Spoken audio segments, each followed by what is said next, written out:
ठगी का मामला सामने आया है, क्या कुछ बोला? महाराज श्री आज सुबह उज्जैन में आए, मेरी आपसे वार्ता हुई।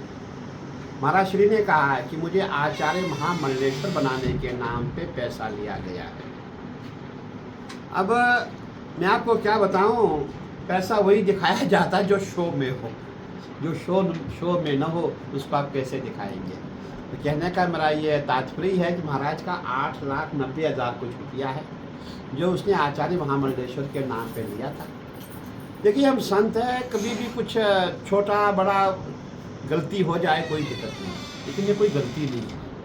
आपने पूरे देश की जनता को खाली उज्जैन में नहीं, पूरे हिंदुस्तान में जहाँ भी आप जाते आप ऐसा कार्य करते, ये उचित तो नहीं है।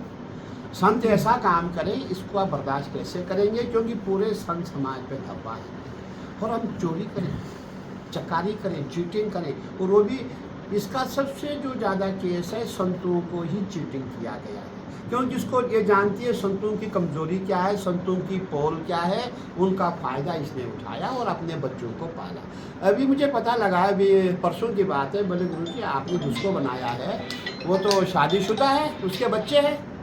मैंने कहा है? बोले हाँ वो भैरव भट्ट की रहने वाली है उज्जैन की, उसके बच्चे हैं। अरे तुम दंग रह गए। फिर मुझे एक ने कहा संत आए, बोले गुरुजी उसने संन्यास कब लिया? जब आपने 2016 में महामंडलेश्वर बनाया, क्या आपने उसका मुंडन किया? मैंने कहा नहीं भाई मुंडन हुआ नहीं था। बोले फिर ये संत कहाँ है, संन्यास कब लिया इसने? ये बात भी सामने आई। तो कहने का तात्पर्य है जब कोई ऐसी घटना घट जाती है उसके बाद उस पर रिसर्च हो जाता है। जब रिसर्च होता है तब सब बातें सामने आ रही है। तो हमने कभी सोचा नहीं था कि संत के चोले में कोई ऐसे फर्जी रूप से फर्जी बातें करेगा और महामंडलेश्वर अखाड़े का बन जाएगा। हमने कभी ऐसा सोचा नहीं था। और मैं ये कहना चाहूँगा ये पहला केस है, ये अखाड़ों में सबसे बड़ा पहला केस है जो चीटिंग केस हुआ है।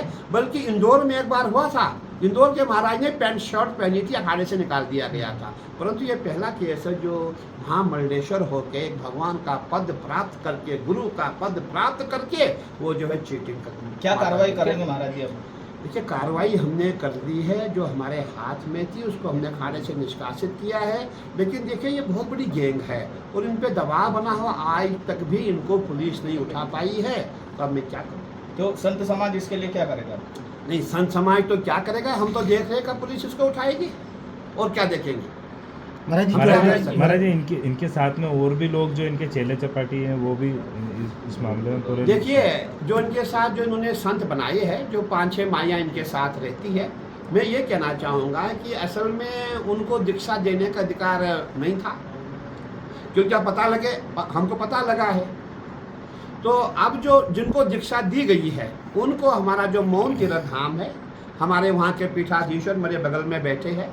और आपके यहाँ जो भी माता जी हैं, जो भी माइयाँ हैं, जो सन्यासी बनी है, वो आपके वहाँ रुक सकती है, आपके यहाँ रह सकती है, वो कथा में बैठ सकती है। परंतु शर्त ये है कि कहीं ऐसा नहीं कि उस व्यक्ति के जो का बन के, वो जो माई है उसकी माई बन करके इनको ब्लैकमेल करे, ऐसा न हो। बल्कि हमारे यहाँ परंपरा है, जो भी संत बनता है वो संत किसी व्यक्ति विशेष का शिष्य नहीं होता है, वो शिष्य गुरु निरंजन देव का होता है। और निरंजन देव के नाम से ही निरंजनी अखाड़ा है। और वो निरंजन देव कौन है? वो भगवान शंकर के पुत्र कार्तिकेय जी है, उन्हीं के नाम से अखाड़ा, वही हमारे गुरु है, वही हम सबके गुरु है। इसीलिए महाराज श्री जो है सबको वहाँ पे अपने यहाँ कथा सिखाएंगे, वहाँ सुबह भी खाना खाएं, शाम को खाना खाएं, वहाँ रहे। जैसे अपने बच्चे पालेंगे वैसे महाराज श्री उन सबको वहाँ रखेंगे। परंतु यही है कहीं ऐसा कि उसका एक शत्रु, मतलब इनके लिए कोई षड्यंत्र ऐसा न हो कि महाराज श्री कोई फंसाया जाए, ऐसा न हो, ये देखना पड़ेगा।